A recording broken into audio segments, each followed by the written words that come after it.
We're going to go ahead and get started. Welcome to week 5 of the Accelerate Baltimore sessions. This is contracting in the public sector. We have William Chin today, the Assistant Attorney General at the Department of Commerce. We dropped his entire biography in the on the website, and just to sort of kick things off, I wanted to just give you a couple of thoughts we can as we proceed. So last week we talked broadly speaking about partnering, strategic partnerships, contracting in the public sector. Last week we mentioned that we were going to do a deep dive into the idea of contracting specifically in the public sector. Mr. Chin has graciously given us his time. He's a Assistant Attorney General for the state of Maryland, I should say, in the Department of Commerce. And so we're going to dive right in. Mr. Chin, thank you so much for being here today. Happy to be here. Call me Bill, by the way. Bill, you got it. Will do, for sure. So I know we had a good conversation the other day just to kind of go through things. Let's start. Let's do sort of like a deductive process and go from real broad to real narrow. Right? So let's start out real broad and just begin with the process itself, contracting with the government and what that means. Certainly. And then we can sort of, what are the methods and things of that nature. So go ahead and kick it off. And, I got a multitude of questions. One last point, Nancy, Angel, Patrick, Rob, anyone else, this is interactive. This is not one of those presentations. Bill and I are going to do a Q&A for the next hour. If you have a question, let's just get it in and go. Okay. So that's how we're going to go. So Bill, you've got the floor. Why don't you kick us off with sort of like the top down version? Certainly. Government contracting, unfortunately, can be quite complicated. It's the biggest complaint people have with dealing with the government, because it's not like private sector where if two businesses think they have a synergy where they want to contract, it's just as simple to negotiate and contract. Government's not like that. It's all largely controlled by regulations, and in few exceptions, an emergency contract or a sole source contract, most contracting has to be done through a bidding process where the state entity sends out a request for proposals or an invitation for bid where they're looking for services. And basically any service, product, or of any that the government needs to be done through contracting, needs to be done through procurement. No matter how mundane or small the service or goods that are needed may be, it has to be done through the procurement process. And there's really two levels of the procurement process. Small contracts and large contracts. Small contracts are any contract under $50,000. Large contracts, anything above $50,000. And it's an important distinction because at least with small contract, which it in itself is also split into 3 categories. Category 1, small contracts are anything under $5,000. Category 2 is anything between $5,000 and $15,000, and Category 3 is anything from $15,000 to $50,000. Category 1 contracts are by far the easiest contracts. It's the small contracts, anything under $5,000. You don't need to do a full-on bid process.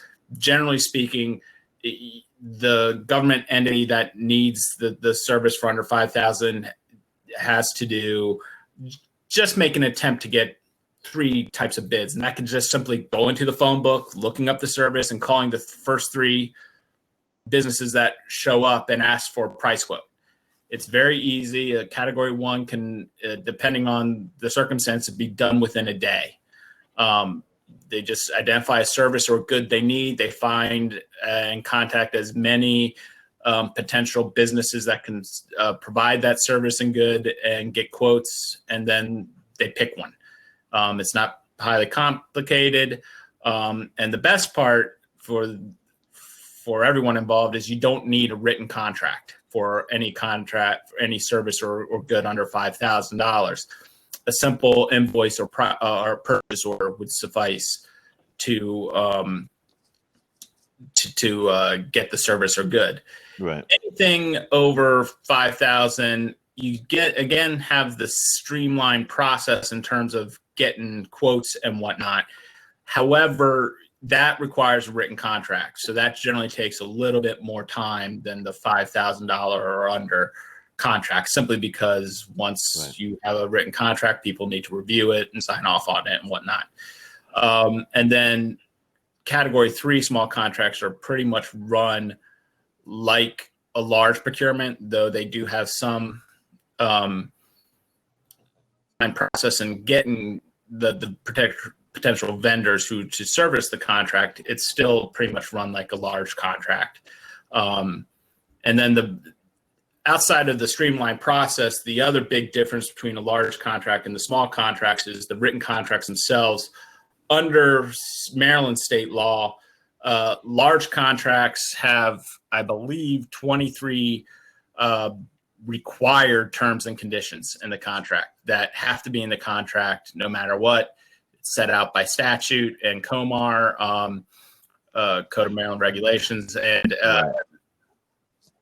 that has to be followed. Whereas the small contracts, you only have 6 required terms and conditions of the small contract. So there's let me ask you a question about that, Sure. Bill. So you're saying that for the most part on those terms, they're non-negotiable. Correct. Those terms are non-negotiable. And in some cases, the terms are literally written out in statute exactly how they have to appear in the contract. I see. Other times they'll say this, it'll give you suggested language for that particular term, and you can maybe vary the language a little bit. But in practice, at least with the clients I deal with, we do not vary the terms. We use the exact same language that appears in the statute. Let me ask another question about that. So you mentioned that there's, pretty much the only way to do business with the state is through the procurement process. Is it? So I was wondering about, the outside of RFPs. Is there an ability to, we've heard a lot about sole source contracts. Is it disfavored? What is it? What does it mean, and does it really exist here? Okay, so the RFP process is the main process in which you contract with the state, and it's, as you said, there is a potential for sole source contracting.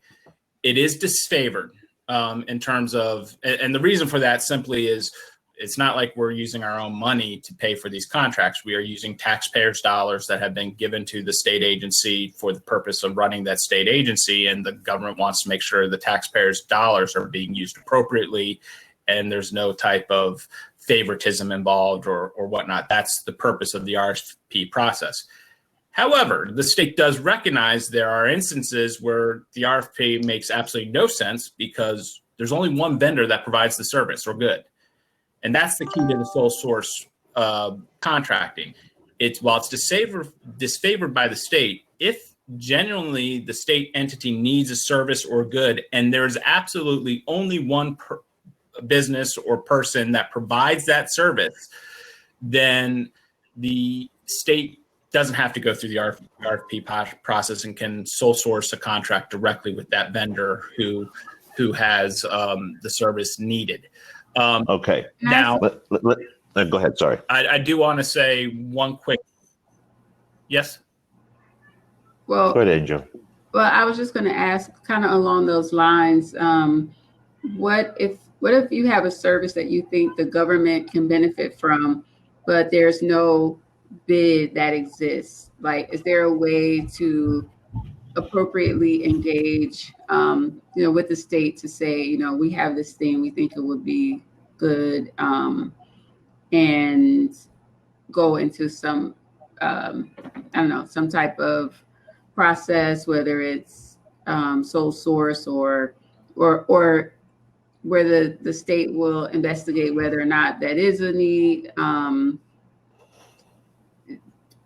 Do you get what I'm asking? Is there a process that you can go about approaching, the state with a service that there may not be a bid for? Certainly. Let me finish my thought on the sole source because there's one quick thing I want to point out, and then I'll answer your question, Ms. St. Jean. Is that okay? Yep. Okay. To finish off the sole source, some state agencies are what they're called procurement exempt, which means they're not required to follow the procurement guidelines set in statute. That doesn't mean they don't have to follow procurement guidelines. Each entity that is procurement exempt has to develop their own procurement guidelines and rules and regulations for their entity. And so they might have greater access for the ability to sole source if they're one of those entities. For instance, within the Department of Commerce, if you've heard of it, the Maryland State Arts Council, which is, an entity within Commerce that is interested in promoting Maryland artists and art work, art within the state of Maryland, they're procurement exempt. So whenever they need goods or services, they do not have to go through the normal procurement process, though they have developed their own procurement process that they follow. Now, Ms. St. Jean, to your question, yes, if you have a goods or service, while I'm not particularly involved in that, I do know that my client does meet with people that approach them about goods and services. And depending on the entity within Commerce has an international arm, regional council arms and whatnot. Wherever that appropriate business or service is located, they'll meet with the appropriate person within Commerce where you can describe the goods or service and how it can help the state. And if there is some value to it, then the state may engage. Now, they'll have to make a sole source determination, as you suggested. They'll have to determine whether or not the vendor approaching them is the only vendor that could provide the service or not. And if they are, then they can sole source. If they're not, then they're going to have to go through the RFP process. And let me be clear, the sole source is just that. It is the only vendor who has the goods or services that are required. That's the only way you can sole source. A lot of times I have clients trying to sole source. They come, hey, we've decided to contract with their business sole source. Can you draft up the contract to make sure it's correct? And I will ask them, okay, what's the service? Is, they're giving us this software and it'll help us with our grant management program. Okay. Are they the only one to do it? Well, yeah, the proprietary information they have is top notch. That's not sole source. They have to be the only one. Just because their proprietary information might be the greatest or the best, that's not the test for sole source. There might be another company out there that provides grant management software that has different proprietary information. And the way I explain it to my client is you need to cater someone to cater, you need to cater to cater an event you're hosting. McDonald's Big Mac secret sauce is proprietary information, but McDonald's isn't the only one that can cater the event. You have to do it, an RFP. But if it is a true sole source contract, you can then do that. And to close out an example, Ms. St. Jean, recently the state was approached by a company that had a service that allowed them to map all the entrepreneur opportunities within the state of Maryland. It was like it's a software type of system where you go into the website and it's kind of like collects all the various types of entrepreneur opportunities for small businesses within the state of Maryland or for people just leaving colleges, starting their own business, so they can see the opportunities they have to potentially grow their business within the state of Maryland. And this Commerce loved the idea. Not only Commerce, if you've heard of TEDCO, another state entity, they like the idea as well as the university systems of Maryland, University of Maryland and all the other state universities like the idea of having that so that their graduates could go and find these types of opportunities. So there's definitely an idea or a need and a want by the state that they had not heard of this opportunity before. So they create this statewide website, for entrepreneurs. As it turns out, it was not sole sourceable So they did have to do an RFP process, but that was an instance where someone had an idea. We have a service that the state might like, and they contacted the appropriate people within the state. That got the discussion going and ultimately led to a contract. The RFP went out, people bid on it, and just by happenstance, the original person who sent and brought it to the state's attention did in fact win the bid, and so they are now constructing that website for the state. So it is possible you just have to figure out what government entity is best to use your service or your goods you want, and then you reach out to that entity. I know I can speak only for Commerce and my other two clients, which is the Tri-County Council for Southern Maryland and the Maryland Marketing Partnership. They will listen to people that come to them with ideas. It's not guaranteed you're going to get a contract. It's not guaranteed they're gonna want to engage, but they will listen. They're always looking at the opportunities for services that may help the state. So, Angel, did that sort of fulfill the question that you were asking? Are you follow up? Or are you good? It seems like it's like a pretty typical problem, Bill. I mean, when you're talking about entrepreneurs and innovation, that we're coming up with ideas that the state hasn't thought of, and so it's unlikely that an entrepreneur's innovation will ever sort of fall within an RFP, or shouldn't say ever, but it's not the direct match. So you're saying the better approach is to find the right state agency that would have sort of jurisdiction over that particular idea and approach them. And then regardless of, if you get a sole source or not, at least that way you're opening up the pipeline towards business with the state in that area. And then in the event that there is an RFP, you're pretty well positioned to respond to the RFP because you talk to them about it. Is there a chance of like running into a conflict of interest with the state agency when that happens? Yes. I mean, you tell them everything you want to do. They didn't create the RFP, and now you can't bid on it because you gave them all the information. I mean, What's the deal there? I'm glad you bring that up, because it is a critical point, and we have had this issue in the past. If you have an idea, there's nothing as a service. There's nothing that prevents you from going and saying, hey, I make these great widgets which will make your computers run so much faster if you install them in your hard drives. That's great. And here's how they work. Bomb. Okay, that's great. Well, other people have widgets. What you cannot do is help the state with the RFP. You can bring it to their attention, so it's something that the state may want, but you can't help with the RFP. If you help draft the RFP, like for instance, a big portion of the RFP, and I don't know how deep we'll get into the RFPs, but a big portion of the RFP is the scope of work. It's generally a multi-page portion of the RFP that describes the exact type of services or goods that are needed by the state.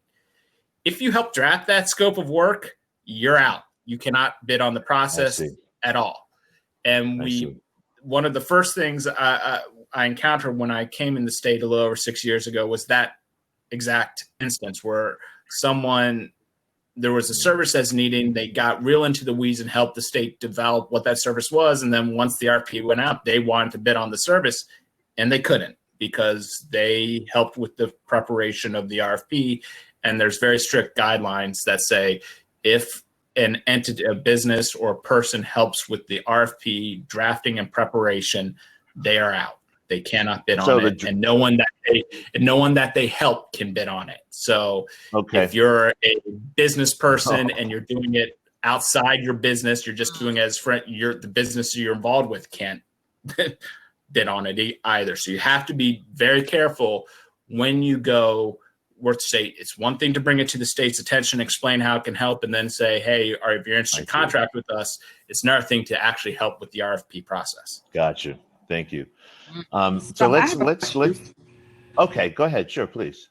My question is, what happens how do you avoid or navigate the possibility of the municipality that you have presented this idea to help, whatever, the issue is, then taking your idea and basically self-funding within that particular agency or area of government. Right. How secure is the idea once you present it to the state?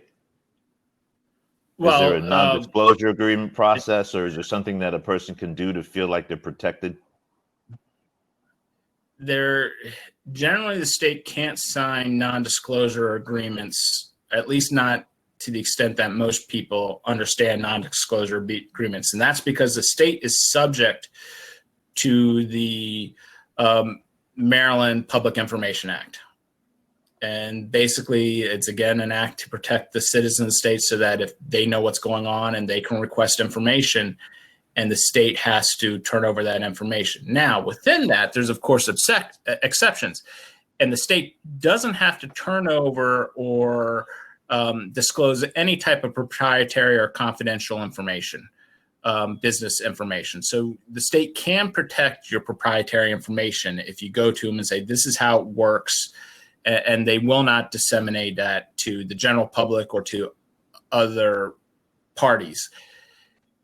However, and then that includes in the RFP process. It's not like they're going to draft an RFP and then put your confidential proprietary information right on the RFP or in the scope of work. It's just not, that's not what it's going to be in. That's not going to appear in the scope in the RFP. Nor are they going to disclose your name as the business that brought it to the state's attention. You're not even going to appear in the RFP at all. Okay. So in that regard, you're protected. However, the state's going to have to do its own independent determination as to whether or not the contract is sole sourceable or whether or not it has to be put out for bid in an RFP. So it can't really, if you come to the state with an idea, they're not going to disclose your confidential information, your proprietary information, and they can sign a state non-disclosure agreement, which carves out the exceptions for the Public Information Act, not your own personal non-disclosure, to give you some protection. But in the end, they're going to have to, if they want the service and it's not sole sourceable, they're going to have to set out an RFP and describing the service they want, which may or may not, well, it's going to identify your business if you're in that. It's not specifically, but if you do grant management software technology and they're sitting out an RFP for grant management software technology, they're going to basically take your idea and put out for anyone to bid on. I understand that. Okay. So let's sort of pivot a little bit into talking about, we've been discussing how do you approach the government from the innovator's standpoint. And for obvious reason, we have 5 innovators with us today and more actually on the call. But how about when we're just trying to find an appropriate opportunity that the state does have, right? So let's kind of move into looking at what they have and how you find it. Is there a way to really dig in to see whether or not your capabilities match up to some opportunity? And let's kind of move in that direction and then sort of talk a little bit about capabilities. Okay, sure. The easiest way is to just monitor what requests for contracts are going out by the state. And what is that? Where would you monitor that? The best way to do that is you go on and sign up for the eMaryland Marketplace. The eMaryland Marketplace is where when a state entity needs a contract that's not sole sourceable, all right? Right. What they do is they draft up and prepare the RFP, and then they submit the RFP to eMaryland Marketplace with the parameters of what they're looking for. So, catering service, since we've been using that example, they need to. Commerce is hosting a kickoff for the Maryland State Art Council's. Since they're procurement, Commerce is doing a kickoff event for Go Maryland, an event to promote Maryland's businesses. All right. And they need a catering service. They would draft up the RFP for the catering service, what they want, the food, the drinks, whatever they want within the services, when it's going to take place, how many people they anticipate. They do the whole RFP. They'll then go to email and marketplace and submit the RFP for bid. And that RFP will go to every caterer that has signed up onto eMarket Maryland Place. So any business that's catering, they'll get that RFP will be emailed to them because they're in email and marketplace. And so a catering contract comes in, it kicks it to every caterer that's signed up on an email and marketplace. Now the state can also, in addition to email, if they know a business that doesn't appear in email and marketplace, they can personally send that contract, that RFP to that business. Right. But the best way is for is to sign up for email and marketplace, detail what your business does and what services provided, and then you should get notification of any contract that falls within your business that you can. So let's talk about that. Let's go in deeper on that. How do you describe your capabilities best? Right. That is to say, a company, you can pick one of the ones that we have here that, at the core of what they provide is X service, but what they're selling is Y. So when you have capabilities, whether it is the capability to do the thing that you want to do, or just because you're doing X, you also qualify for other types of things. How do you go about really defining your business and defining and identifying the kind of products or services so that you make sure that you actually do get a notice of something that you can, sort of apply to? Okay. I'm not involved with email and marketplace and how they set it up in their application so I really can't speak to that. My advice would be as broad in your description of what services you provide and goods you provide as possible. Anything even tangentially. That way you'll get the broadest and most, I would assume, the broadest possible level of contract sent your way. The more narrow focus you describe your business and what you do, the more narrow the number of RFPs you're going to get, because they're going to hammer it down to that specific service. Right. Good. So by being broader, yes, you're going to probably get a ton of contract notifications, which really isn't your business, and you just ignore them and don't bid on them. But you might, I would suspect that in that case, you still might get contracts where you're like, I never even thought that my service might actually work for this particular contract. It might. So let me bid on it. That way, the more broad you describe your services and goods, the better chance you're going to get more contracts, and better chance one or more of them are going to be something you can bid on.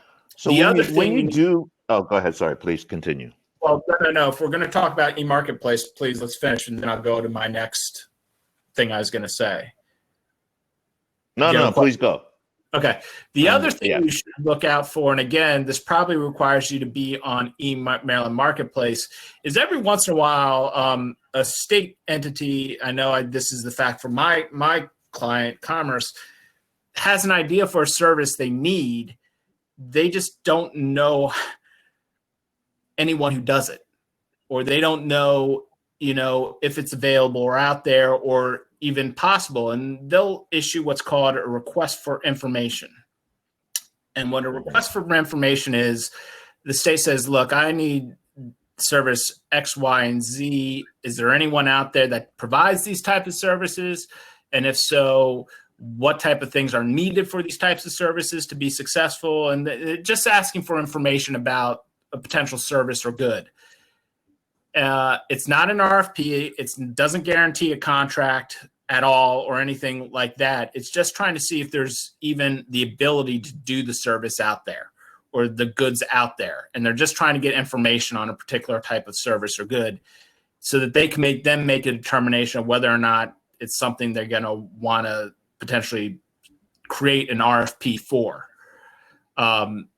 you just have to be on a lookout for those, because every once in a while something might go out there and go, hey, that's something I do and I can do. And you provide the information. And if you provide appropriate level of information to the point that the state goes, okay, good, the services are available out there and someone can potentially service it, it's something I do want. So maybe then I'll do an RFP, and then you could then bid on the RFP.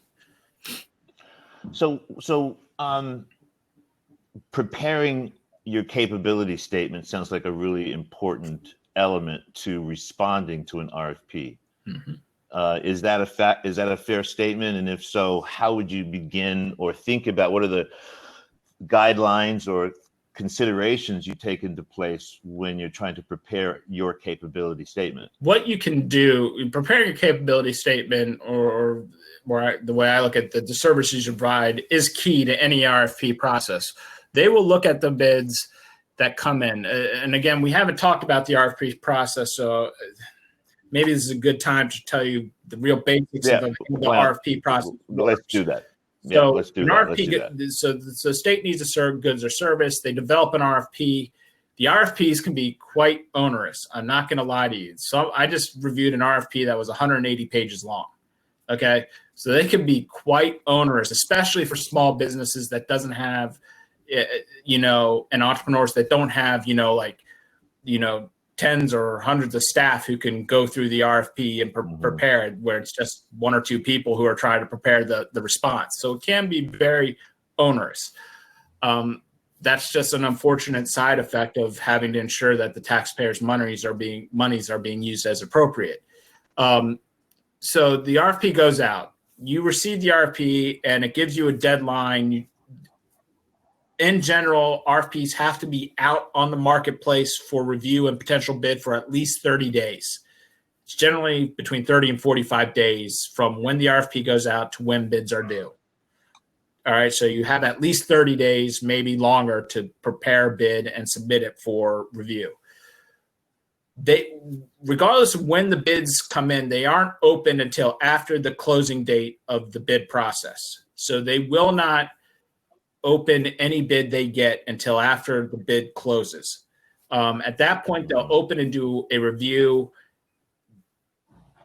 You'll be surprised many a time people who submit their reviews are disqualified for some reason or another. Either they don't provide all the information required in the RFP, or the services they provide do not fit the services that are actually being requested, or in some cases, the pricing is so far beyond the budget of what the state has in mind for that particular service that they cannot get qualified for the bid, because it's just the state doesn't have the money for the bid.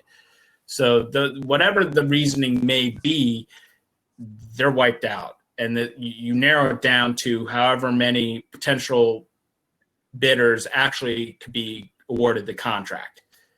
From those, that gets sent to a selection committee that reviews the contracts. And this is where your capability statement is important.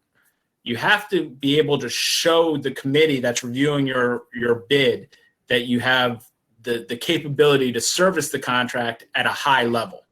Because what happens at that point is every bid that is accepted for potential contract is graded. It's graded in two ways. It's graded in cost, how expensive it is going to be for the state. That's one. And then what they call the technical aspect of the contract, their ability to service and provide the goods or service to the state at the high level.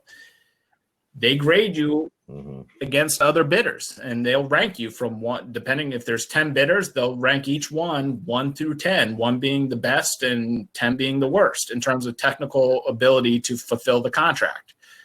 And your ability to show you have the capability, and not only the capability to give the basics of the contract, what the contract is needed, but to give it at a high level of competence, is key, because you want to be graded the highest possible by the committee. And there's generally between 5 and 7 people on the committee who review the bids. And so in that case, does the committee look outside of the information that you submit I mean, do they do their own investigation of a company No. and what people might be saying on social media or anything No, else? not to my knowledge. Okay.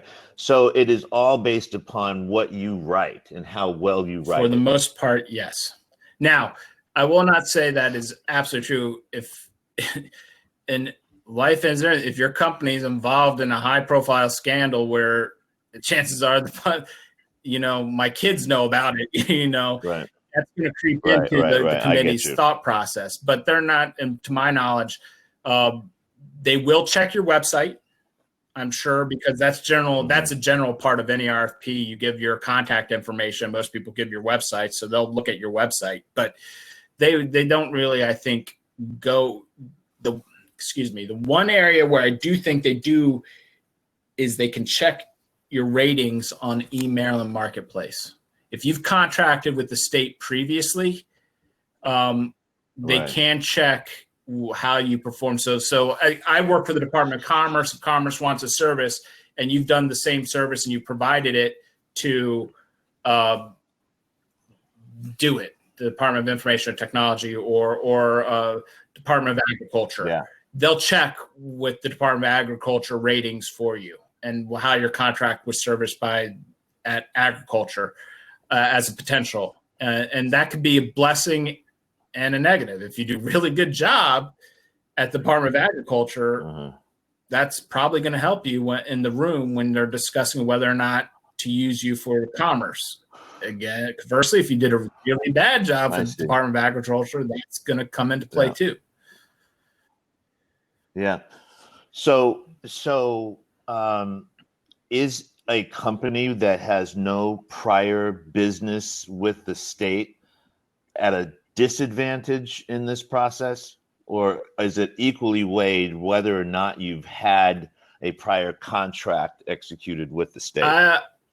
Since I do not partake in those meetings, I don't know what goes on in the meetings when the 5 to 7 people discuss. I will tell you that it's been my experience.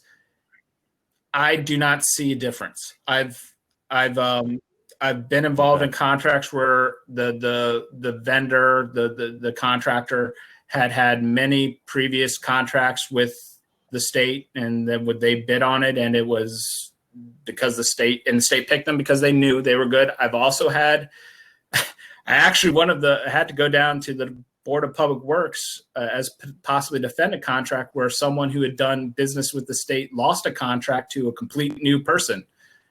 And that new person was more expensive than the one that had previously done business with the state. And my client's position was, yeah, they're more expensive, but to your point, their capability statement and technical was so much better than the one who had previously and been with the state or done the state work, that they liked that technical aspect. It outweighed the difference in cost. And the Board of Public Works was like, okay, that's the state. So it works both ways. I've been involved where both ways. So I don't know if. So how do you go about pricing then? I mean, since obviously the technical merit is one sort of decision point you've made clear, and then price is another decision point.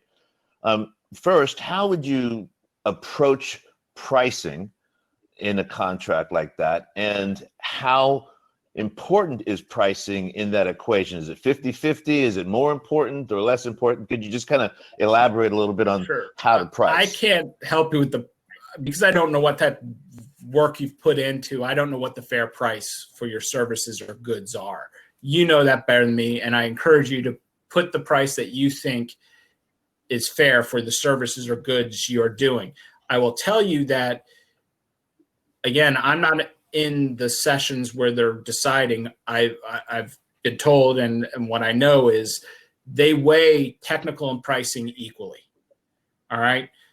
Obviously, they're looking for the best pricing for the state, but they're not going to always choose the best pricing. If two people or two businesses provide the exact same services at the exact same competency level, that their technical aspects are equal, the state's going to go with the one that's cheaper. All right.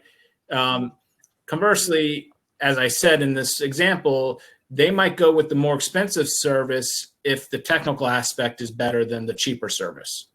All right. So they weigh the pricing and technical equally.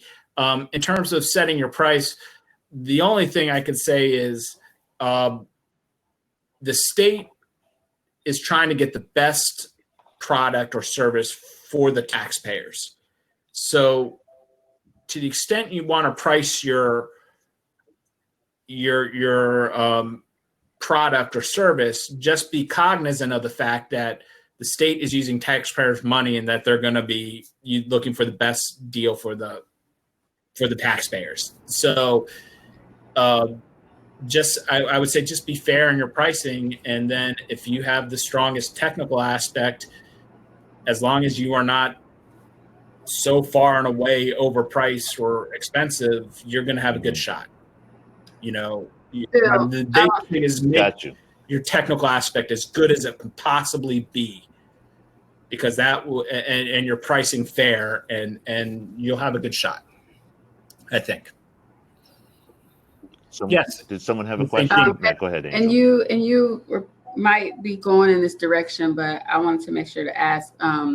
So once you've been selected through the bid process, how long is the typical, like the timeline to get a contract in place so that you can begin working? Okay.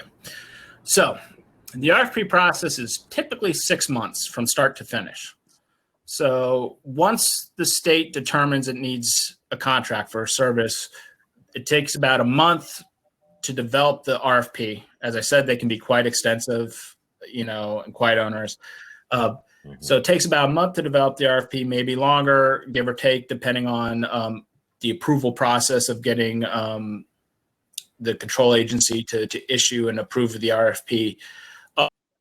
It has to be out in the marketplace at least 30 days, as I said. And then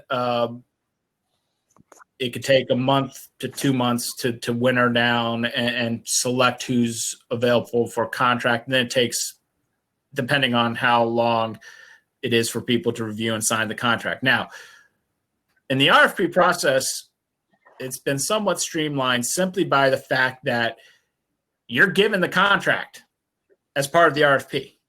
You're given the state contract, said this is the state contract. If you bid on this contract, if you submit a bid, you're agreeing to this contract. All right. And that really narrows it and ends much of the negotiation at that point. Not always the case, but generally that's when it's an RFP, that's the contract is a part. And the reason for that is state law requires the state in the RFP to notify any potential bidder of all required state terms and conditions of their contract. So that's why they provide the contract as part of the RFP. You can read the contract, you can see the terms. Now, that's not to say once you've been selected, you can't negotiate some of the terms and conditions or add some of the terms and conditions as needed based on the services you're providing. But by and large, the heavy lifting is done because you know the vast majority of the terms and conditions that are required of the contract. All right. So the way we tell our clients when they come to us, because I can't tell you how many contract clients have come to me and said, hey, we need a contract for IT services next week. I go, well, what's the services you need? And they said, well, it's this type of grant management service. I go, well, grant management, there's plenty of business to do that. And you're not procurement exempt and you can't sole source it. You got to put an RFP and that's 6 months. And the client's like, but I need it next week. And I go, too bad. The law is the law. You should have anticipated. And they're told. So that's very, very rare that happens. Very rare that happens. But it does happen occasionally. So look for about 6 months from when the idea comes to fruition. Once the RFPs have gone out, you're talking a couple months to go through and select someone and get a contract in place. And again, it depends on this other aspect we haven't touched on, the level of the contract, and that is the Department of Commerce has a delegation of, I believe, $100,000, meaning that any contract, they can enter into any contract for $100,000 or less without, on their own. All right. With each, well, I don't know each other agency delegations. I know Commerce's Oh, you delegation. said Department of Commerce. Correct, $100,000, and therefore any contract of $100,000 or less, they can enter into with a quick sign off from BPW, the Board of Public Works, or not BPW, with DBM, Board of Department of Budget and Management, which is Commerce's control agency. Anything over $100,000 has to go before the Board of Public Works for approval. And that's going to take a little bit more time because you have to put it on the board's calendar at least a month in advance of when the board is going to vote on it. So you go through the RFP process, you've selected a contract, it's for $150,000. You then have to put that contract on BPW's calendar at least a month ahead. So it adds about a month to the contracting process. So anything over $100,000 is going to be a little longer simply because you have to get the Board of Public Works approval for the contract.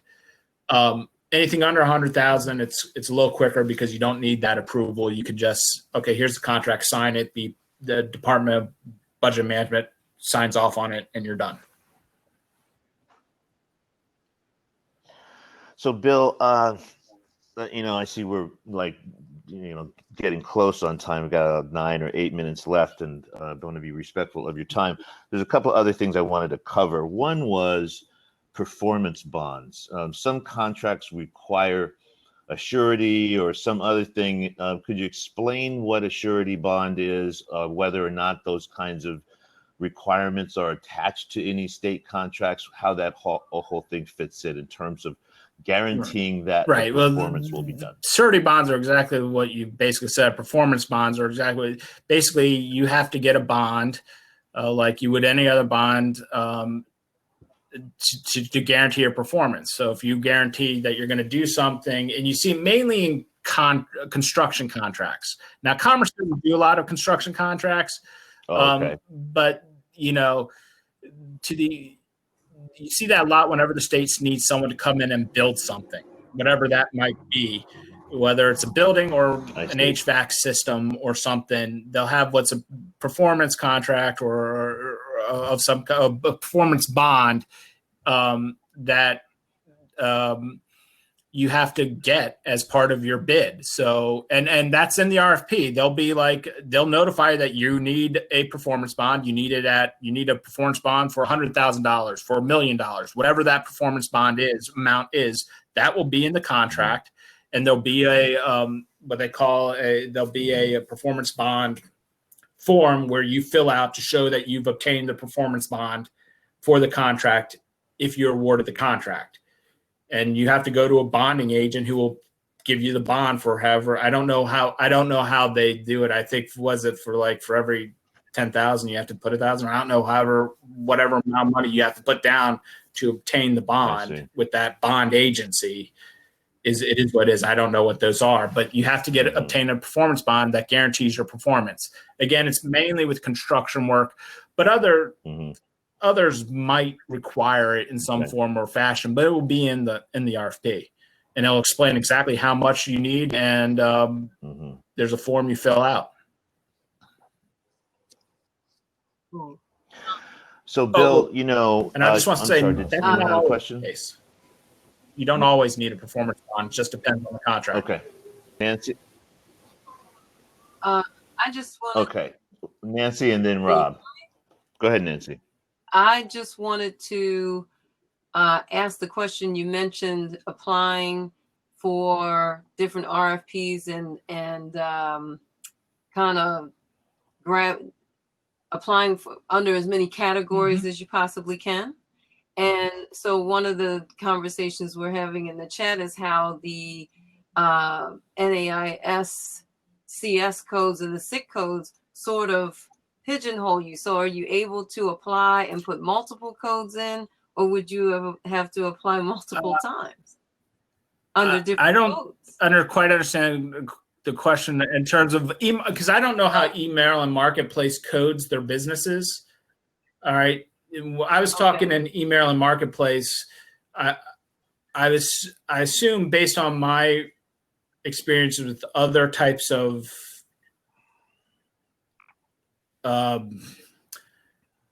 aggregate where they get a bunch of businesses. When I was a lawyer, I knew when I wanted to be a Martindale and Hubble for advertise. When I was a private sector lawyer, before I joined commerce, and I was on Martindale and Hubble, I put my practice areas, a bunch of different practice areas. I was primarily litigation, but I also put contracting. I also put bankruptcy. I also put human resource, because I did do some of that work, and therefore my name was out there so that anyone, okay, I'm looking for a human resource attorney. So they go, and then my name would be one that they would potentially find as a human resource attorney, because I did do some of that. Right. That's what I'm assuming eMaryland Marketplace does, is when you sign up, they say, what's your business? And you can put the categories of where your business falls, and then you'll get any contracts from the state that falls into those categories. So if you are a caterer and you say catering, any catering contracts that come out, you'll get the catering contract.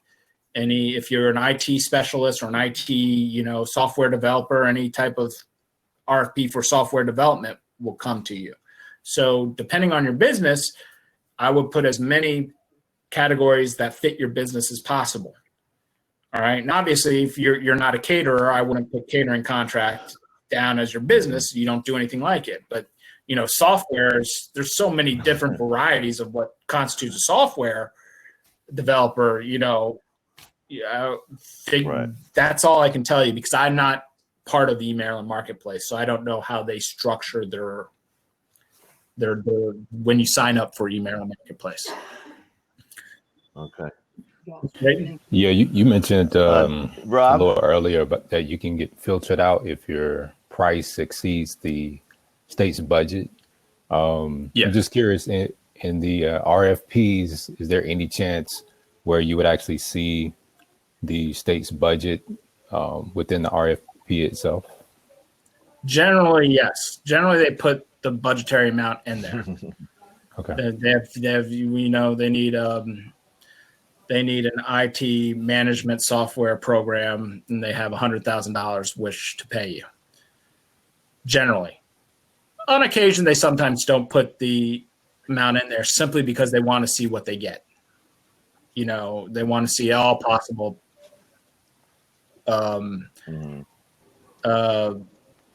vendors that they can. I will tell you that in those instances, almost all the vendors are clustered around a certain price point.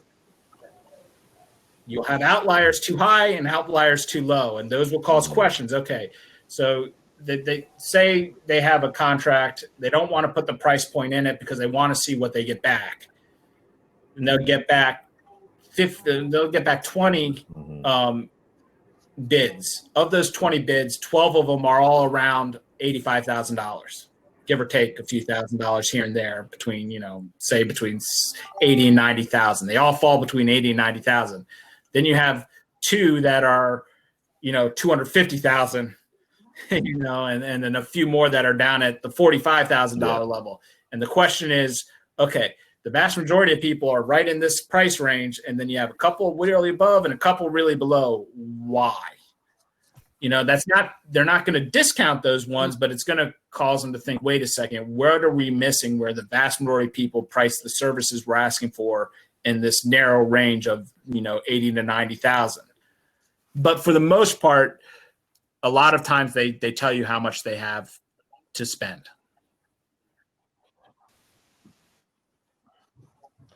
Bill, we're right up at the end. I did want to see if we can get you to answer a quick question about resources for Black and Brown company founders and things like that. What does Maryland have, or are there specific things or programs that we can direct our entrepreneurs to that are created for the purpose of the kind of work that we're doing here? Are there things outside of the Maryland e-marketplace or the e-Maryland marketplace, Office of the Minority Affairs or other offices that might have specific things that might be able to apply to resources and other things that might apply to the companies? I know Commerce runs a number of programs that are aimed at assisting minority businesses. There's the MISBITFA program, which is a loan program to help minority and small businesses. There's the VLT program, which is another type of loan program designed to help the minority and small businesses obtain funding and financing for their businesses. In terms of contracting, there's every contract has to be reviewed. Every contract that the state puts out has to be reviewed for minority business involvement. It's called the MBE, Minority Business Enterprises component to an RFP. Please, please, please, and I'm glad you brought this up because I didn't stress this. Check any contract that goes out if it can be broken up into smaller subcontractings that, all right, so say Commerce needs someone to warehouse and deliver its maps and brochures to the state's welcome centers. You know, you drive 95, you see a welcome center, and then you go in and they'll have various brochures and stuff about things you can do around the state. Well, Commerce may have a bunch of brochures they want warehoused and then delivered to these various places around the state at various points to refill them as brochures get taken, right? So they'll look for a contractor who can primarily warehouse all these paper documents and then deliver them where they need to be. As part of that contract, they might require that a certain number of the people who deliver them, take them from the warehouse to where they need to be, are done by a minority business, all right, or a small business, a minority business, so that the idea is to promote minority businesses within the state. So a lot of contracts will have what they call the MBE requirement, where a subset of that contract has to be serviced by a minority business. So you have the general person contracting, and then to the extent they can subcontract out certain portions of their business or their contract, they have to do it to an MBE. So you have $1 million contract to provide a service to the state. The state might require 10% of that $1 million to be sent and serviced by minority businesses. All right. So you might want to look when you look at these RFPs that go out, even if the overall contract is not something you can service because you don't have the capabilities, check to see if there's an MBE requirement, because you might be able to service that MBE requirement, that smaller portion of the contract. And then you can work with the major contractor who's actually going to do the bid to be their MBE. I see. Bill, one last thing, because our next guest is up and we're sort of running into his time. Would it be possible for us to, for any of our companies to follow up with you with any questions that they may have that came up today, or other things that might pop into our heads? Yes, about but please understand, I am the department's attorney, so if you contact me, I'll try to answer your questions as best I can. But if it gets to something where I can't discuss it because it's either getting into attorney-client privilege or something where I can't talk about that because it invades what I'm doing with Commerce, I'll hopefully politely not answer. But if you want, you can send me a question. I can try to answer as best I can.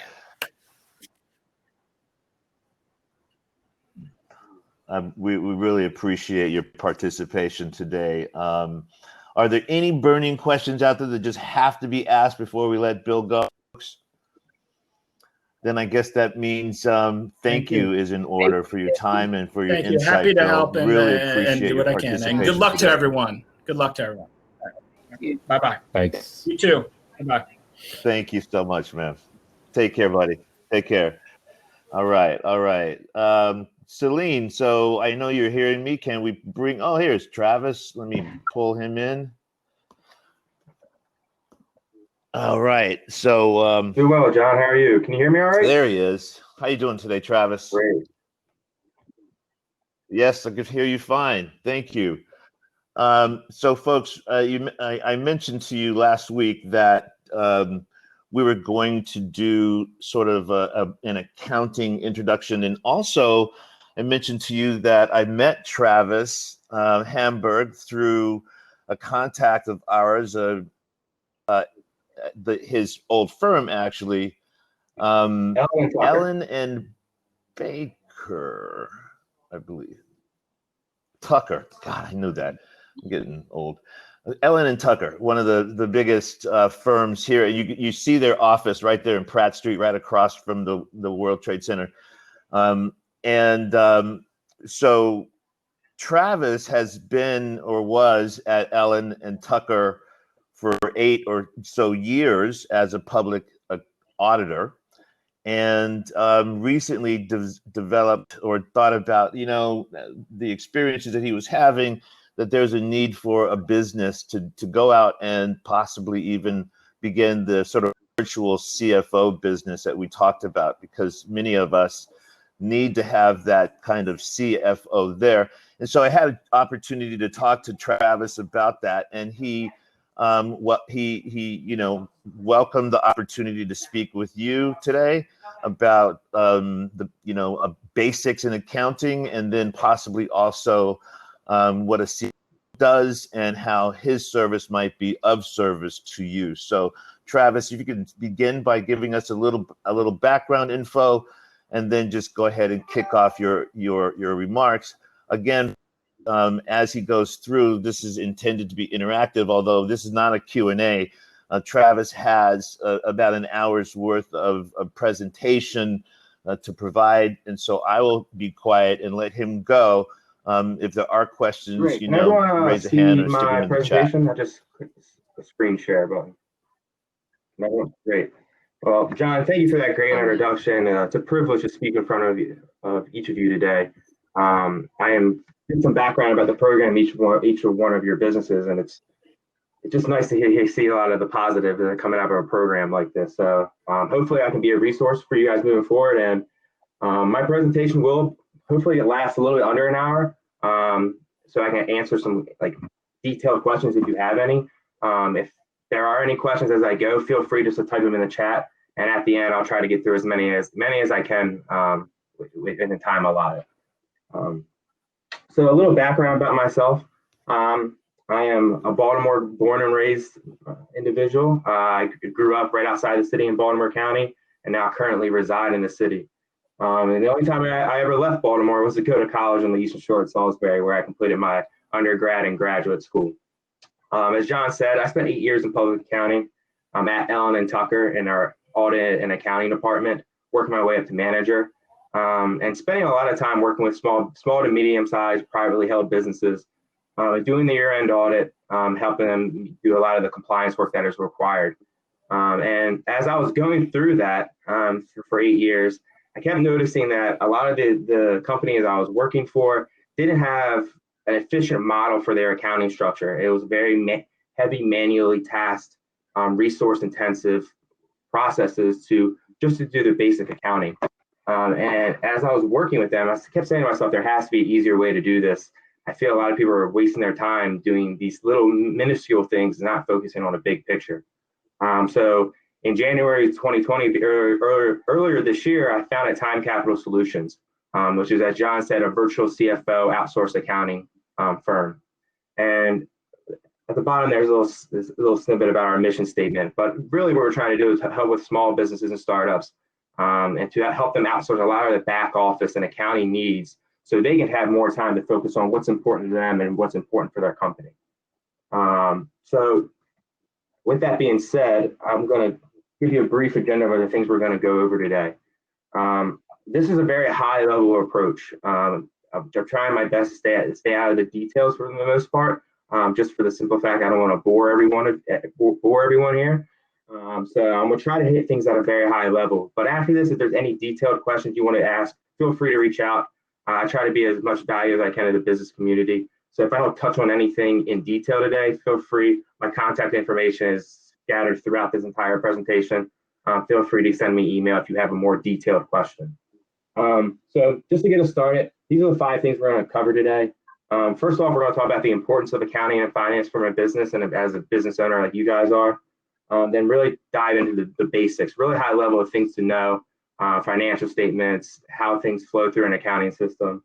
Then we're going to touch on business structure and taxes, because at the end of the day, taxes are one of the main reasons why accounting is so important, and how your structure as a business can really benefit or hurt you as a business owner when it comes to taxes. So understanding that is very important.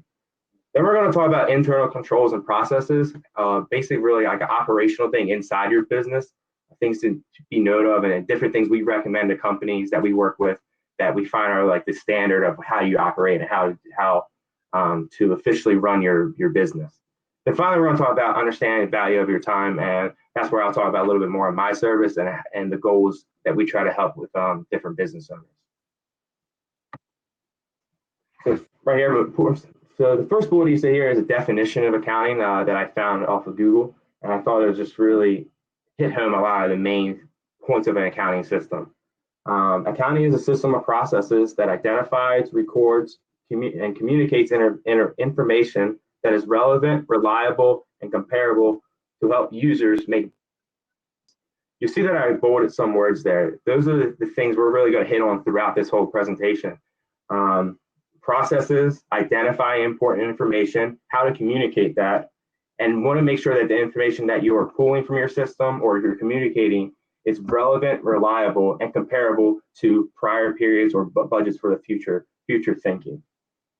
And the whole goal of this is with a sound accounting function, you're able to pull out valuable information that leads us to better decisions and improving your overall decision-making process. So you're able to evaluate each of the important things that function within your business.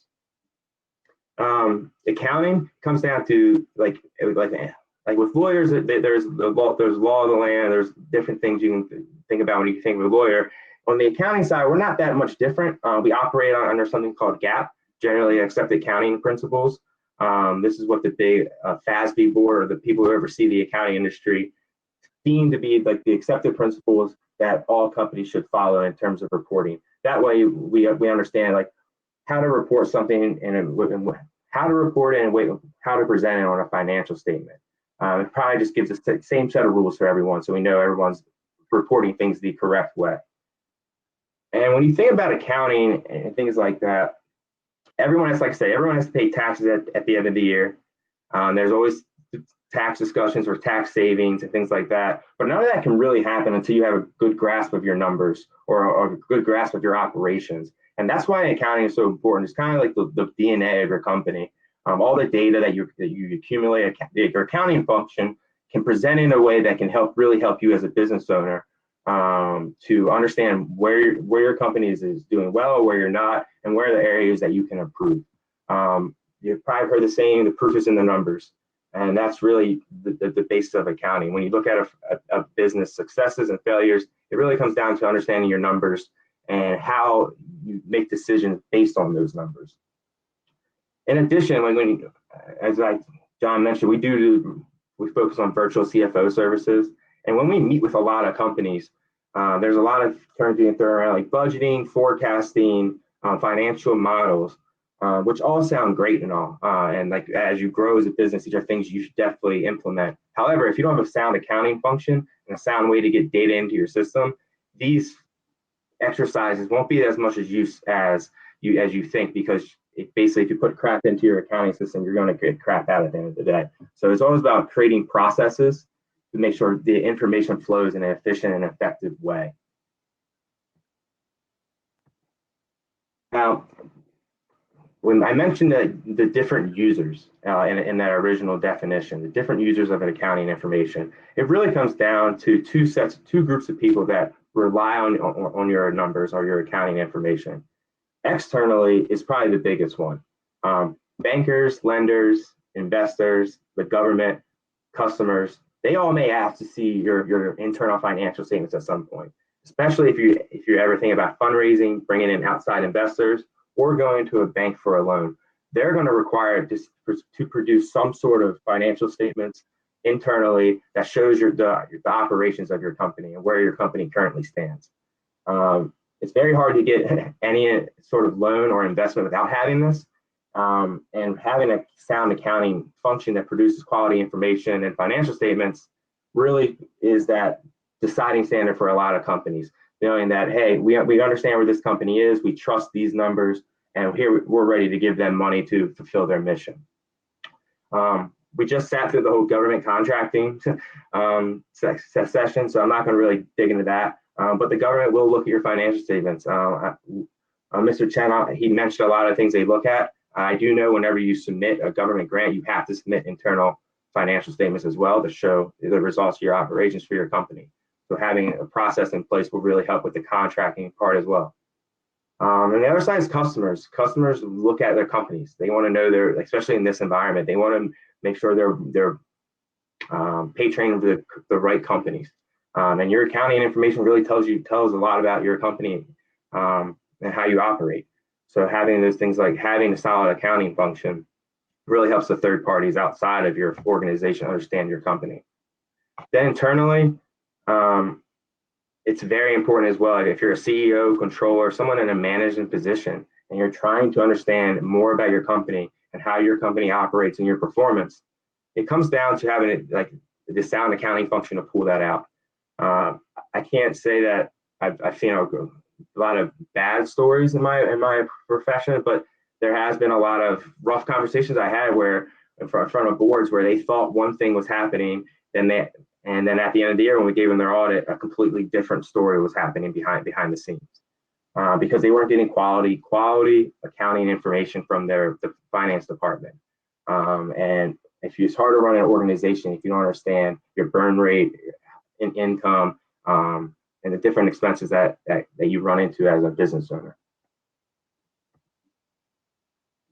So the basis of accounting comes down to really one equation. You've probably heard it before, debits have to equal credits, things like that, but your accounting function is basically your assets equals liabilities and your equity. We're going to break down each of those three things right here. Assets are the things that you own. When you think of this as your cash, accounts receivable, fixed assets, these are the things that you own or that later could be sold to generate profit. Cash is easy. What you have in the bank, less whatever you have outstanding checks, deposits, and transits. But basically, it comes down to how much cash on hand you have in the bank. For any business, especially in a startup, cash is king, and that's any finance person will tell you that. Understanding your cash position, how much you have for operations, investment, these are all the things that are very vital as a business owner to understand, especially now in the current situation that we're in with the pandemic and all the economic events. Cash is king for a lot of businesses, and the businesses who had a solid cash position and understood the cash flows of their company are the ones who were able to stay afloat in these past few months. And the ones who weren't, unfortunately, they weren't able to stay. They had to shut their doors. So cash is very important. Accounts receivable is a term that some people, that's really accounting jargon. It's basically any amount that's owed to you from customers. If you ever extend sales or products to customers on credit for them to pay you back later, that becomes an asset because you can collect on that down the road and you're able to generate cash or revenue off those. And finally, fixed assets are the investments you make into your company. When you think of a manufacturing firm or a manufacturing company, the actual putting together that manufacturing line, the assembling line, the equipment that goes into that, those are the fixed assets, the things that are high dollar amount, that are investments that are going to be used over multiple years. So if you think about a large, like I said, manufacturing company, their assembling line, machinery, these are all things that have multiple year use. So those are fixed assets that we're going to capitalize or record as an asset on your balance sheet that we would depreciate in future periods. And like I said, a lot of the accounting jargon that I'm saying may just go over a lot of your heads. It's just like the way just nature of how I talk when it comes to this. So if there's anything I can talk about in more detail, feel free to put a question in the chat and I'll do my best to explain in more detail. So those are your basic assets. The next side is your liabilities, is what you owe. If you have outstanding invoices that need to be paid from vendors, those are your accounts payable, the accounts that you need to pay. And that's very important as well, to make sure you have a system in place to make sure you're capturing your invoices and recording them properly, so you know what's due when and how soon you need to pay something. Then accrued expenses are things that pop up over time, that you're getting a service for that you need to pay back down the road. One of the things is salary. For instance, if you are, for a lot of employers, employees are paid every 2 weeks, every month, something along those lines. And as they are earning that salary, you need to record a liability, because you're going to have to pay them out down the road, whether that's every bi-weekly or a monthly, like I said. And the other common liability is the debts and loans that you get from third parties or bankers. These are all liabilities. Liabilities are what you owe. And it's one of the biggest areas that a lot of outside and third parties look at when they look at a balance sheet or a set of financial statements. They want to know, what is the company liable for right now? What do they owe? And that gives a very good insight into the company. Some companies that have a lot of debt or who are overly leveraged may not be the best investment for outside investors, compared to someone who has a strong cash position and little debt. When you think about this, the economic situation we're in a few months ago, when a lot of company stock prices were dropping, the companies who, like an Apple, who has a lot of cash and a little bit of debt, were very appealing to outside investors, because they knew that they had the assets in place to cover any potential liabilities over the next few months, and that cash will help them keep afloat and weather the storm during the economic downturn. So understanding those two sides of it are very important, probably the biggest parts of the equation. And the third part of it is the equity of the company, ownership, what outside investors contributed to the company. That's all recorded as equity. And another segment of that is your retained earnings, which is like the result of your operations. You think about it, when you think of your income statement, or if you think of it, P&L or income statement, that net income, that what you make every year, that goes onto your balance sheet as earnings, things that you've kept inside the company for a few years. And that it's very vital as well, because that's basically the results of prior year operations, and show you how you're using that capital moving forward. So like I said, assets and liabilities are probably the two biggest parts of this equation. Then equity is basically the ownership of the company. What does the company actually own? And I said, like the accounting equation that's been set in stone for years and years: assets equals liabilities plus equity.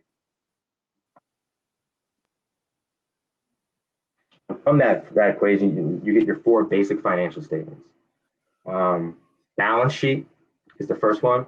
That lists out the accounting equation. Basically, it lists your company's assets, liabilities, and shareholders' equity at a specific point in time.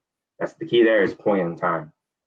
A balance sheet is a snapshot of the company at a point in time. So as of 10/13, this is how much cash we have, this is who owes us, and this is how much we owe as a company. Compared to an income statement, which is the measuring of our results of a period of time. Most income statements are looked at over a course of a year, so January 1 to December 31st.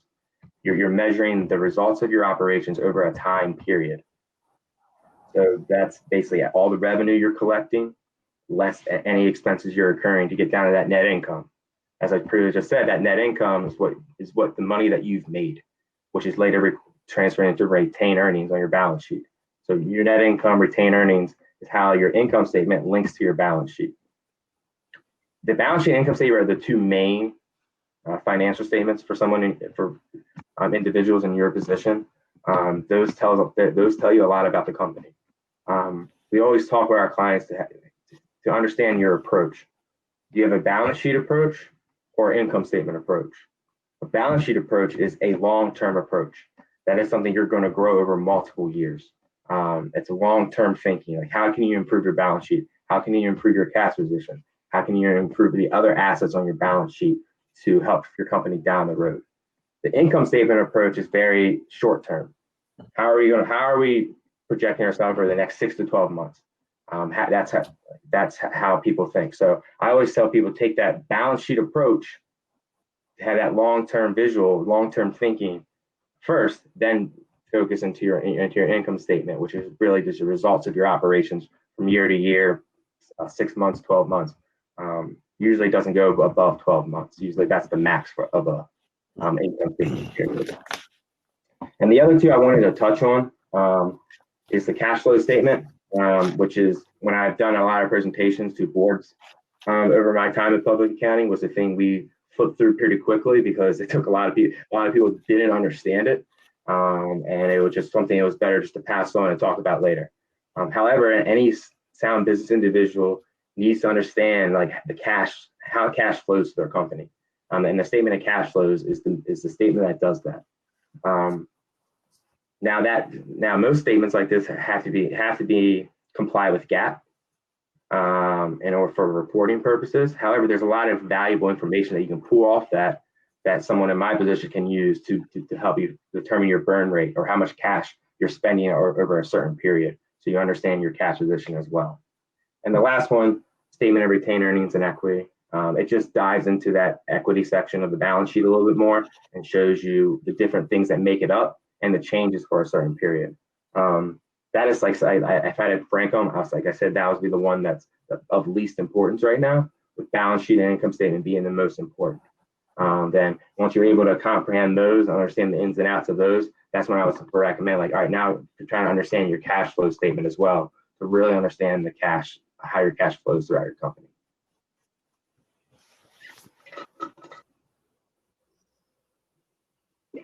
And right here on the screen, I gave you brief examples of a balance sheet and an income statement for sample companies. Over on the right, you'll see the balance sheet that lists out your current assets, which are things that are due within 3 to 6 months. So you think current, think 3 to 6 months. Same thing with current liabilities. These are things that will become due or owed in the next 3 to 6 months. Then anything below that on the balance sheet is long-term, things that are owed for over a year from now. So if you think about, if you get a note payable or a loan from a bank that's interest only for 5 years and a 5-year payback period, that's a long-term asset. That's not due in the next 12 months. So given that it's due in 5-10 years from now, that would be a long-term asset long-term liability. On the long-term asset side, that's where your fixed assets that I mentioned earlier come into play. The things that will be used over multiple investments by the company that we used over multiple years. And those are depreciated, so forth. And so that's the difference between long-term and current sections. So one good thing about this example balance sheet is that it lists out very many different things that are categorized on a balance sheet. A lot of these things won't apply to you. However, you can see how big a statement like this can get when you factor in all the different things that run through it. And over here on your right is a sample income statement. Sales, cost of goods sold, that gets your gross profit, what you're earning off your main source of business. Then you have your operating expenses, or really your general and administrative expenses. Think about your rent, your utilities, salaries, and things like that. Going back up, your cost of goods sold, if you're in the manufacturing something, or you're selling something, for example, if you're selling widgets, I think that was the example that Mr. Chen used earlier, and you're selling it for $100 and it costs you $80 to make, your cost of goods sold for that individual product will be $80. And obviously your sales will be 100 and your gross profit will be 20. So the gross profit is the difference between what you sell something for and what it costs you. And usually a good gross profit is anywhere between 15 and 25%. It can definitely go higher, but when you're evaluating something, 20% is usually like a gold standard of a solid gross profit. Then all the way down to your operating expenses, general and admin things that come up through the regular course of business. So that's pretty much the high level approach to accounting and the financial statements. Like I said, accounting is a very broad terminology. It's a lot of things that go into it. We've really just hit the high level, the financial reporting and things that go into that. Now it's like the next step of that is taxes and how your business is formed. Business structure is very important when you're starting a business to understand how your company is formed and how you're going to pay taxes. There's a lot of legal and tax issues to take into consideration when you're selecting the correct business structure. So it's always nice to bring in a third party, a professional, to help you with this process, because they will help point out things that you just don't know, and really tell you the best way to go about things. So whenever you're thinking about your taxes or your business structure or evaluating that, always consult with a professional, someone, a tax professional, a legal professional, to make sure you're understanding everything that goes into that. Yes. Hey, Travis, thanks. I know you probably were looking for stuff in the chat, but is it possible that you could provide a really general understanding or example of the difference between an LLC for tax purposes versus a C corp? I think we got the two people are talking about different kinds of corporations right now, and we're going through a process of trying to make sure that we're appropriately structured for future investment and for protection of the owner's equity and things of that nature. Can you briefly go into that before you move on? That's actually the next slide, so I'll get to that in 1 second. Okay. No problem. Thank you. Sorry. There you go. And I think the biggest thing, is point out something good. You guys are going through this process now to decide it, and it's always better to get it right the first time. So make sure you go through the correct steps, consult with the correct individuals to make sure you get it right the first time. Because usually when you have to change it, it's because something happened that you weren't structured for it to happen, whether it's outside investment, a buyout, anything like that. So it's always important first time. So here's a little diagram I have about the 5 main business formations: sole proprietorship, partnerships, a limited liability company, and a corporation. And on the right here, it will show you the different tax return associated with each of those structures. I think one of the most common structures is the LLC. That's what a lot of people form under. It's from a tax advantage standpoint, there's a lot of positives to it. However, once you bring more individuals into the company or bring in outside investment, multiple owners, it's better to evaluate the different factors associated with each of that. I actually was listening to a story the other day that really related to this. Is about this woman. She selected one entity, I think a sole proprietorship in the beginning, grew her company out, and the company took off over a matter of years.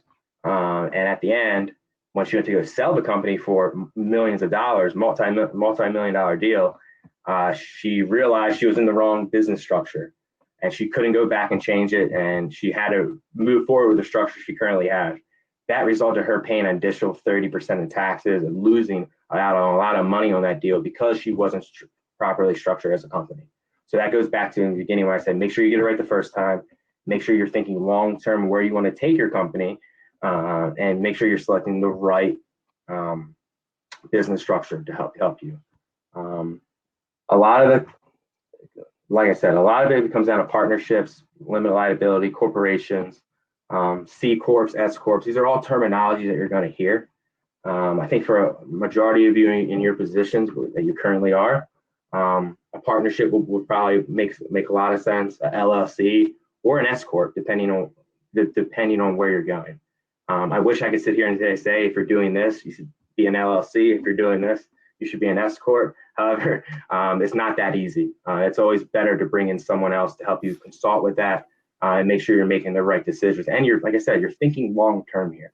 Are you doing this to pass it down from generation to generation in your family, or you're doing this to grow, sell, and move on to something else? Like, these are all things you need to think about as a business owner when you think of something like this.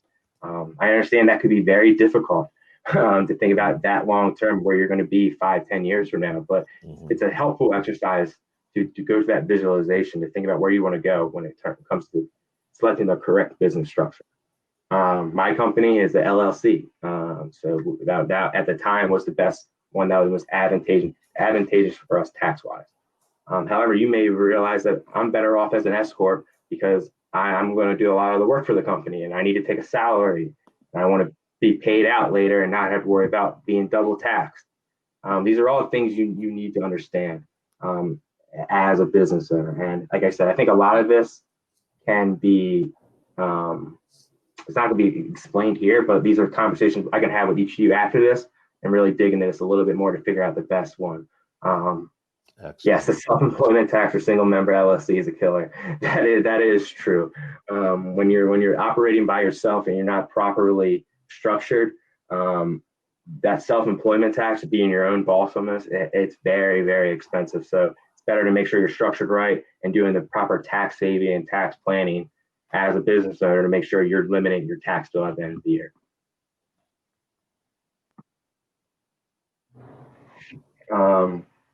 Taxes, real briefly. In the simplest form, the government is going to tax any transaction that happens in terms of money. They have to get their cut on everything, basically. That's the easiest way I try to explain it to people. Then this is done through payroll taxes, income taxes, sales taxes, or in some cases both. So anytime there's a transaction of money, there's probably a tax implication involved. Then there's like different types of taxes you owe, which is I think as a business owner myself, who is I consider my company still a startup. I'm learning a lot about these things as I go as well, and I was in the accounting profession for years. Whether it's payroll taxes, sales taxes, or the big kicker, property taxes in the state of Maryland. These are all taxes you have to pay to the different agencies just to be able to operate within a certain state. So it's like I said, it's always better to consult with a tax professional.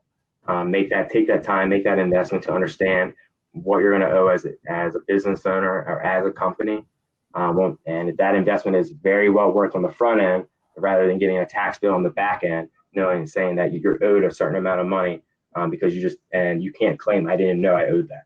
Unfortunately, the government doesn't work like that. So I always recommend make sure you're talking to your tax professionals, talk to anyone who has a background in tax to make sure you're doing everything you can to limit that tax bill at the end. Some other tax tips to think about. A lot of you are in a position where you're running your own companies, and I always say make sure you have an account for your business expenses and personal expenses.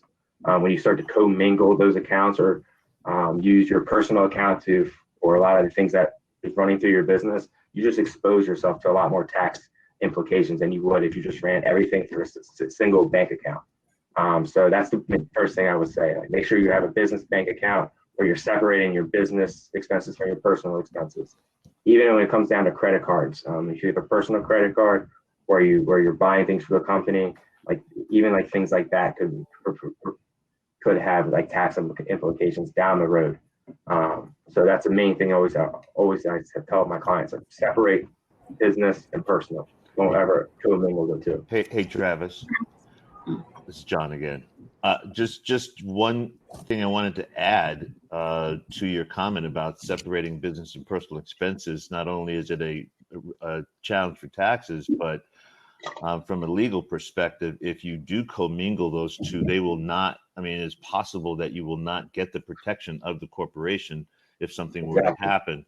So it's like now you're personally liable for any wrong that will occur if you're commingling your funds between your personal and your corporate expenses. Go ahead, Travis. Absolutely. That's a very good point. And that's how the IRS really goes after the LLCs to make sure if they do complete an audit and see that you're commingling, you're going to lose a lot of the protection you had with an LLC. Independent contractors versus employees. I would highly recommend diving into this and understanding this a little bit more. If you have an employee, you're subject to payroll taxes, FICA taxes, and a variety of taxes for having that employee on payroll compared to any independent contractor where you're not liable for taxes at all.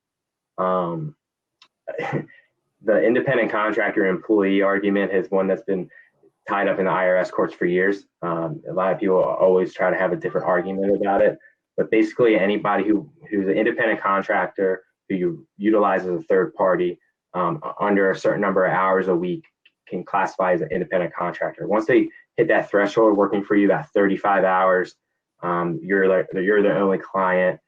You provide a lot of their like income for their services. Like that's when they become an employee almost.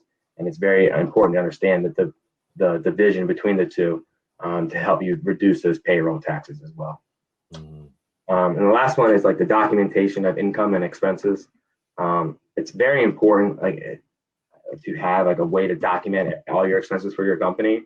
As an accountant, we always joke that people come to us with a shoebox full of cash receipts or business receipts saying, these are all my receipts for the year. Then it spends 6 hours and billable time where we just go through and organize that for you. However, if you put a system in place, you can do this yourself and make your life a lot easier when it comes down to understanding your taxes and filing your taxes at the end of the year. Travis, yes. there's a question about that that Angel wrote in the chat around bootstrapping, especially when you're just starting. How should you show the separation? I know there's applications now that you can use when you're taking receipts and some different kinds of things like that. But how do you do that when you're bootstrapping? How do you make sure that you're separating things properly? I think separate bank accounts is probably the easiest way to have everything flow through one bank account. If you have a personal relationship with a bank or you go out and trying to open up a new bank account at a local bank, that sometimes is an easy but difficult task as well. However, there's a lot of other platforms out there, like John said, software that is coming into the marketplace that's solving this problem for a lot of people. For instance, QuickBooks, which is probably the most common accounting platform out there for small businesses, has set it up a QuickBooks bank as well that it operates inside the platform. It's same thing as having an account at a M&T Bank or a Bank of America, but they hold all your cash that comes in for you, and you earn interest on it as you would with a typical bank account. And it also records all your expenses that go through your business as well, and that helps provide the separating of the two. Excellent. That's the easiest way. There are ways that I know of as an accountant that we can do that involve do froms. But for some people in your position who don't have that extensive accounting background, I think just getting the different bank accounts is the simplest way to do that. And there's a lot of programs through the Small Business Administration that you can look into to help you that if you're really bootstrapping and you don't have the business history that some banks would like. So I would recommend going to their website and trying to figure out the different entities that can help with that.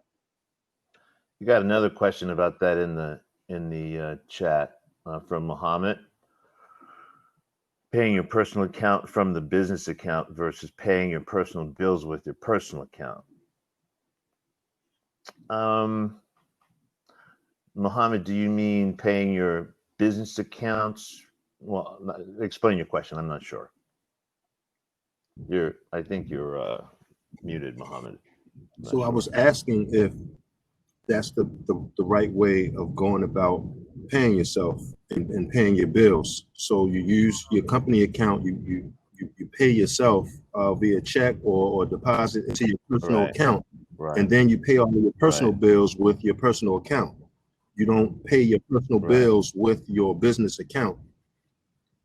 That's the way to operate. I'm just looking for clarification. That's the right perspective. That is the right perspective. However, when you're paying yourself out as a business owner, there's a lot of tax implications that can go into that as well. So you're in theory, you are correct. However, I would recommend that we dig into that a little bit more to make sure you're not exposing yourself to additional taxes by paying yourself out. Because if you pay yourself out multiple times, you may lose your business structure status as well. So that's when I'd be like, if I need to make a salary as a business owner, an S corp where I can take a reasonable salary and limit my tax bill on my future earnings would be very helpful. But in theory, you are correct with the way you're approaching that. So as an LLC, what's the proper way to do it as an LLC? How should I pay my personal bills as an owner of a distributions? We set that up where you take distributions out throughout the year. We kind of set amount that you're through budgeting what you're going to need, and we figure out the best way to get those distributions or payouts throughout the year, so you're in an advantageous position to take care of any tax bills. And from your business standpoint, you're pulling cash out when you can. You're not draining your cash from the business side to pay your personal bills. Does that make sense? It's the name of it. You said take a dispense. Distribution or a payout. And when you're LLC, the distribution is fine. However, when you think about an S corp, like distributions are double taxed. Like that's where sometimes you need to understand like how your business structure affects that. Because if you're an LLC, you can take a distribution that is recorded as income to you on your personal income return at the end of the year, and with no issues. And you may have to make estimated tax payments on those to avoid a tax bill down the road. However, if you start taking distributions out as an S corp, there's a possibility that you can be taxed on it when you take it and taxed on it again at a company at the end of the year. Right. So what's the process of taking a distribution? It's really just cutting a check to yourself, and instead of recording that, so that's prime example, right?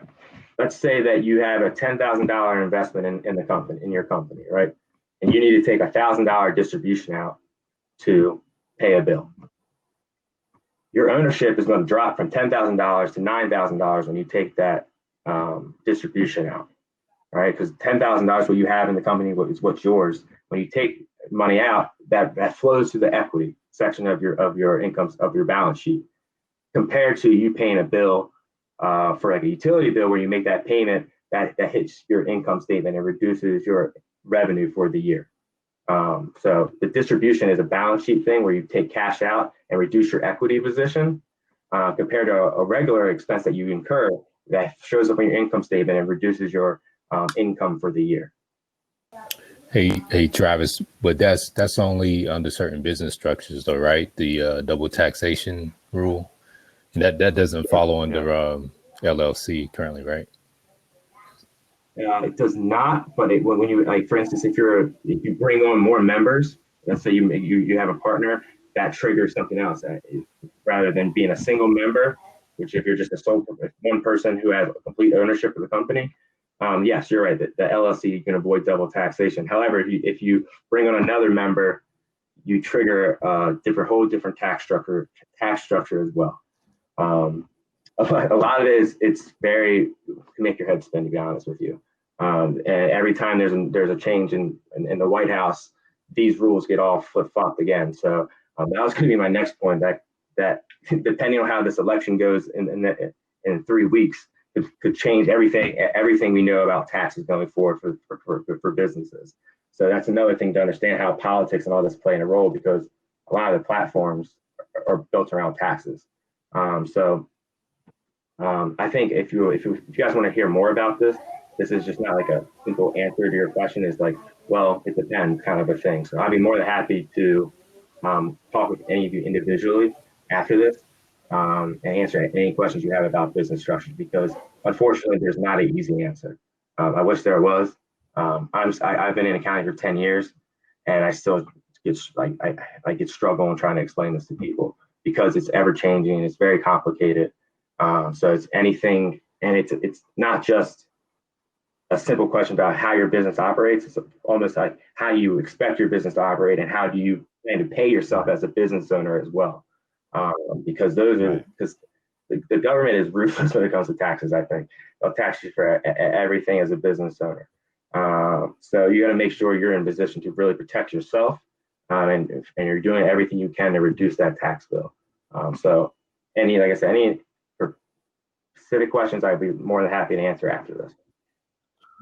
Yeah, Travis, let me ask, I'm fairly certain that everyone on this call looks forward to setting up a consult with you, just to sort of get a sense of what kind of services you provide, and letting you get a sense of what they're sort of up against. And so I suspect that everyone will be reaching out to you following this. We do have, 10, 15 minutes to go. And I know we've got a bunch of questions that'll keep coming in. Even Nika just raised a really interesting one, or a really interesting comment in the chat around taxes relating to grant funds and other things like that. So, there's going to be a lot of individual questions, and I hope that our folks will take you up on that offer to meet privately, and then perhaps even engage with a virtual CFO. And before you end, we definitely do want to know how to engage you, what that means, the basic cost structures, and how the relationships work, so that we'll just make sure we give you enough time to explain your services in addition to doing this overview on accounting. So no, I just wanted to throw that in. That, Don. Thank you. I'm gonna go through these last couple slides really quickly. Then I'll get into what you just requested, John. Internal controls and processes. It's very important. I always say a process is only a process if you have it written down. I think one of the easiest way to think about this is how are you paying bills? Are you the one paying bills for your company? Or are you hiring someone else to manage that for you, like what my firm does? And if you do, how do you know which bills are being paid when, or how do you know that a bill is being paid that you approve? So I always say there has to be a workflow for like cash receipts and cash disbursements, how money is leaving your company and how money is coming into your company, and making sure there's like a checks and balances to make sure you're not paying bills that you have that are in dispute or that they're not proper. Unfortunately, as a business owner, people always like employee theft or embezzling of funds is so common that you want to make sure you have a process in place to prevent that as much as possible. And I want to get that over to John, so I'm just going to move through this quickly. Bank reconciliations, always looking at your bank account monthly and completing a reconciliation so you understand your cash position. These are all things I help my clients document and adopt. So I'd be more than happy to talk about this when we meet individually. And I went through a lot. Accounting tools, these I would highly recommend looking into some of these, and we can talk about them in more detail. But all of these play a role inside of a company to make your lives easier. I just went through a lot that probably was like an information overload for a lot of you, and makes it sound very challenging. But these tools can make your lives a lot easier. And what I usually do is build a tech stack for my clients to really streamline and automate a lot of the manual tasks for my clients. So these are, like I said, I want to get to John's question and tell you a little bit more of what I can do for you. So when we meet, I can talk about these in more detail. That was just an example. So my firm, Time Capital Solutions, the name comes from the Thomas Edison quote at the bottom that says, "Time is really the only capital that any human being has, and the only thing he can't afford to lose." As business owners, you probably have a do-it-all mentality. Like you said, you bootstrap this, you built this from the ground up. You want to it's just a natural habit to do it all, and it's very hard for you to delegate at first. I, as a new business owner, struggle with that a lot. I'm learning as I go, but sometimes you need to understand what you do best. What provides the most value to your company? I always say it's better to don't get caught in working in your business, trying to pay bills and handle your accounting, rather than working on your business, going out ways to find new customers, find ways to grow and things like that. Your time we all have 24 hours in a day. The best business owners and the most successful companies know how to audit their time and make sure they're using it most efficiently and understanding it. And ask themselves a simple question: is this helping my company move forward, or is this just something I'm doing just the day-to-day stuff that I can easily ask someone else to do for me, so I can focus on something more important for the company? So that's a quick gist on that. The services pyramid of what we offer at Time Capital is basically 3 buckets, and they increase in value as you go up. Your virtual accountant is really your transaction services. If you need help paying bills or doing bank recs, like a one-off, one thing, that's where you can utilize our virtual accountant. That works all the way up to our virtual CFO. But I stress this like I did in the beginning, we call this a services pyramid because we can't do the virtual CFO and all the budgeting and forecasting until we have a solid foundation of accounting at the bottom. And so each of these things have a different price structure. Obviously, as you go up, the price structure increases. Our service is set up as like a monthly retainer. So you pay one fee at the beginning of the month and it's all encompassing all your service compared to a typical accounting model, which is paid by hourly, like billable time, paid by the hour. I don't think that's advantageous to business owners, especially in the startup community. I like people to know on the front end how much they're going to be paying every month and understand what they're going to be getting for their money, and being completely transparent. So our services are set up to be completely virtual. We are a virtual CFO firm that can do that accounting and finance function. We always tell our clients, like, we are a cost saving alternative. If our fees are structured to be below the cost of hiring someone to do that. Employees are expensive. Finding employees take time and resources. And in the accounting space, a solid controller who has experience that can bring a lot of value to your company, not someone just fresh out of college who has no experience, is going to be running you between $75,000 and $100,000 a year. And that's just the market rate. So we try to structure our services to come in well below that, and really provide true value to the company from a P&L standpoint, as well as an operational standpoint. We try to be trusted business partners. Whenever you have advice, we want to be that sounding board or for you to spitball ideas from. Like, hey, I'm thinking about doing this from real high level. What are the pros and cons? Am I thinking about this the right way? Having that person to turn to and get that advice from. And with that advice, we try to be as proactive as possible. I try to automate and streamline all the historical stuff. So when we meet, we're not talking about what happened 6 months ago. We're trying to think about where we're going in the next 18 months. I always try to tell my clients, I try to go on the offense for you and try to be proactive rather than waiting for things to come up and playing defense all the time and putting out fires. So that's, I know I kind of rushed through the end there. So that's a real high level of our services. I highly recommend you go to our website or connect with me on LinkedIn and learn more about our services. As John said, I would be happy to set up a half-hour, 45-minute consultation with each of you over the next week or so, to learn more about your businesses and learn about what you're trying to do as a business owner, and see if I can provide value in any way. And that will even go through what you should be doing in your position. And I will also help you guys get set up on QuickBooks if you don't have one, a QuickBooks account. If you don't have one already, I highly recommend adopting something like that or utilizing something like that to maintain your accounting records.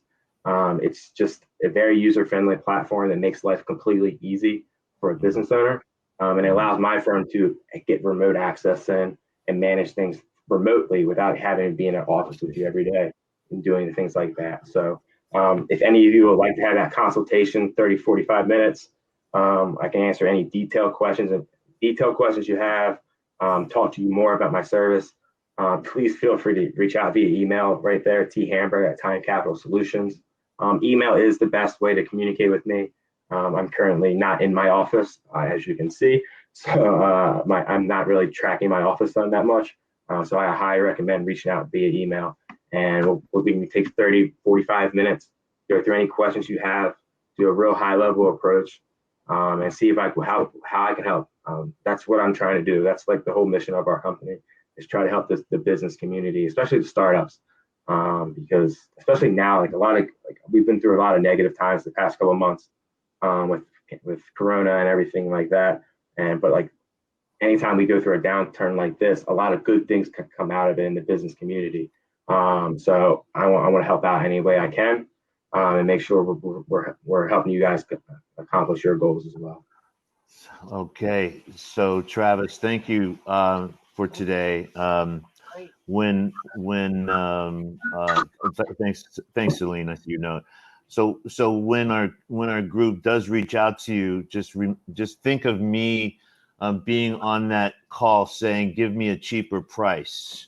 Give me a cheaper price. Negotiate for my team. Give me a cheaper price. So know that I'm doing that and with every consultation, and I know you'll do your best in giving our team the best deal that you can. I can just say that there were so many things you mentioned that I wish I had done when I went through my.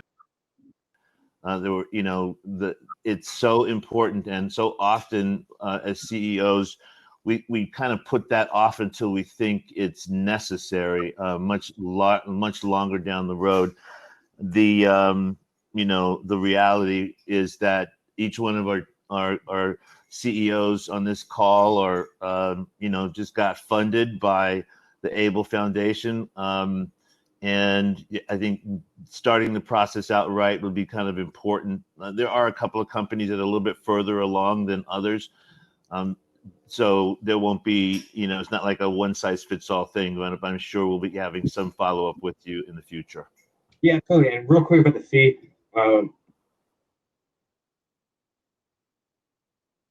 we keep our fees low because we want to build that trust and relationship with you, and we know our fee will grow as your business grows. So if we do our job correctly and to meet your expectations, your business should see positive results.